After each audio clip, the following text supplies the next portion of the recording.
Of the embattled Lutsen resort is in trouble again. Bryce Campbell took control of another resort, Superior Shores, in 2020.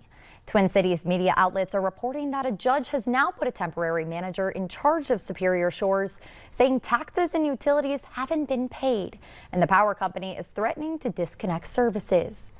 Campbell is also the owner of Lutsen Resort, which burned to the ground back in February. Rumors of arson surrounded that fire, which Campbell denied. No guests were at the lodge at the time, and the cause of the fire remains under investigation by the state fire marshal.